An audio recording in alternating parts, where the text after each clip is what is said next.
इस वीडियो के माध्यम से आज हम एक डीजल इंजेक्टर की कार्यप्रणाली के बारे में समझेंगे। इसके कट सेक्शन मॉडल से इसके भागों के कार्यों के बारे में तथा ये कैसे ऑटोमाइज फॉर्म में डीजल को स्प्रे कराता है कंबस्शन चैम्बर के अंदर। तो सबसे पहले हम सब ये जानेंगे कि डीजल फ्यूल आता कैसे है इंजेक्टर तक। डीजल फ्यूल एक जर्क टाइप पंप के द्वारा आता है जिसको इनलाइन पंप भी बोला जाता है।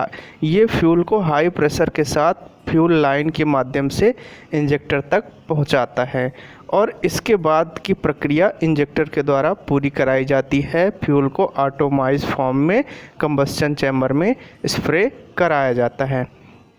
यहाँ पे देखेंगे कि एक डीजल इंजेक्टर का कट सेक्शन मॉडल दिखाया गया है।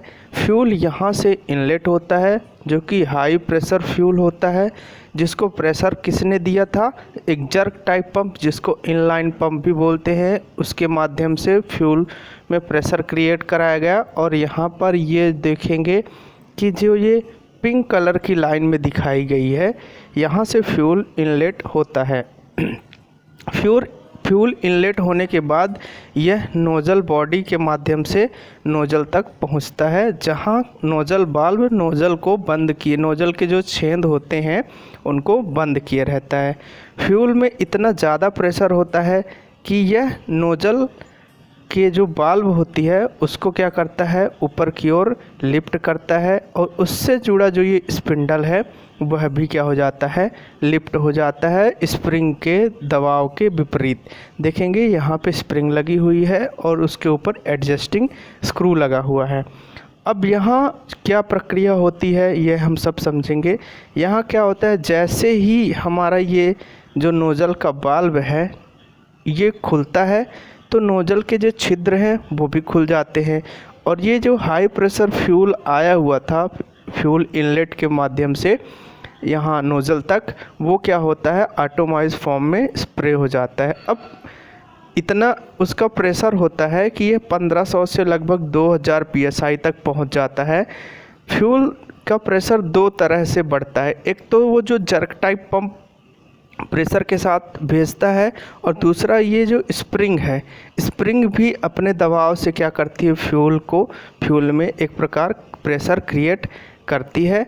और जो फ्यूल बच जाता है वो फ्यूल कहाँ जाता है, वो फ्यूल ऊपर की ओर इन्हीं स्पिंडल के रास्ते से नोज़ल वाल्व के ऊपर जाके और लीक ऑफ पाइप से जाके टैंक में चला जाता है।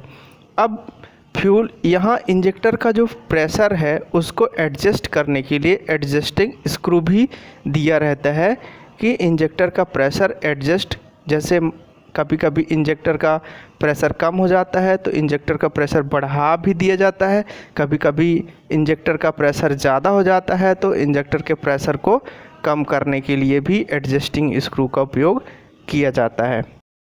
अब हम सब इंजेक्टर के भागों तथा उनके मटेरियल के बारे में समझेंगे जो कि परीक्षा की दृष्टि से बहुत उपयोगी है, जैसे कि nozzle body, nozzle valve, nozzle retaining nut, injector body, valve spindle, spring cap nut, washer, spring ground end, ये सब स्टील के बने होते हैं।